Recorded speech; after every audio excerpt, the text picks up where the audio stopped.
Olympians are twerking on stage so they can promote their own F page. Now it has become normal for athletes to go towards soft adult content and afterwards launch an OF page. When we were growing up, Olympians weren't just athletes, they were superheroes in human form, proof that sweat, sacrifice, and insane discipline could lift you onto the highest stage in the world. For me to get, a gold medal is insane, and I thank God for the opportunity to experience it. But today, the Olympic flame hasn't died, but it's burning in a very strange direction. There's times where I don't even have money in my bank account. For over a century, the Olympics have been sold as the purest form of competition, honor, discipline, and representing your country with pride.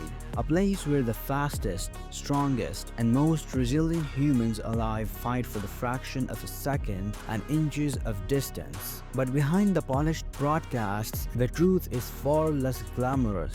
The vast majority of Olympians aren't swimming in endorsement deals or seven-figure contracts. They're scrapping by waiting tables, delivering food, and juggling part-time jobs just to afford the training that allows them to chase their country's flag on the podium. Imagine being one of the top athletes in the world, yet still checking your bank balance and realizing you can't pay rent. That's not a rare story. That has become normal. The harsh reality, the International Olympic Committee, an organization that tracks in billions every 4 years from broadcasting rights, global sponsors, and licensing, pays athletes absolutely nothing. Zero. Not for competing, not for appearances, not for risking their bodies for national pride. Compare that to leagues like NBA or NFL, where players split nearly half of league revenue. If the IOC shared even a tiny slice of its billions, every single Olympian could live comfortably enough to focus solely on training. Instead, athletes are left to chase government stipends, patchy sponsorships, and prize money that varies wildly depending on which country they represent. If you're from Singapore and win gold, you might pocket nearly $750,000. If you're American, you're looking at about $38,000 before taxes. Oh,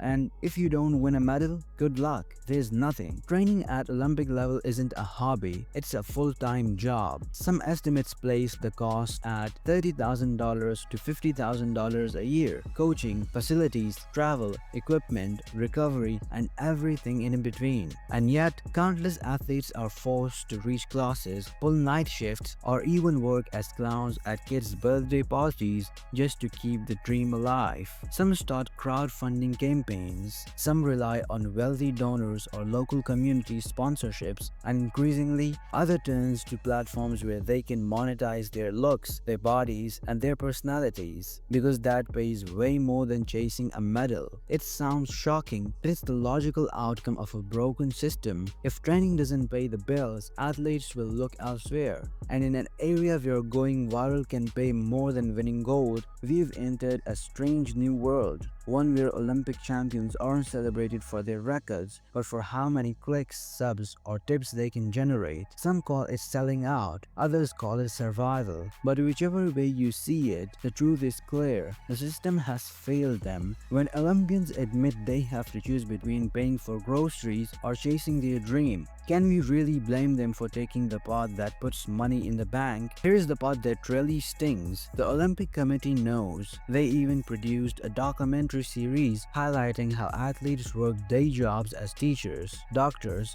or firefighters while chasing gold. It's inspiring on the surface, but thinking about it, the IOC could pay these athletes directly. Instead, they make heartwarming content about their struggle, then profit off that content through advertising. It's exploitation dressed as inspiration. So where does this leave us? The Olympics are supposed to be about unity, about nations competing with dignity, about proving what humans can achieve at their absolute peak. But increasingly, they're being twisted into a marketplace where attention sells more than achievement, and that's the tragedy. The very athletes who dedicated their lives to discipline and sacrifice are being pushed into choices they never should have had to make. The torch still burns, but it flickers under the weight of money. The next time you see an Olympian smiling on the podium, remember, behind that medal might be years of financial struggle, desperation, and impossible decisions. Because in the broken economics of the Olympics, winning gold doesn't guarantee survival. Watch this video next and don't forget to like and subscribe. Cheers.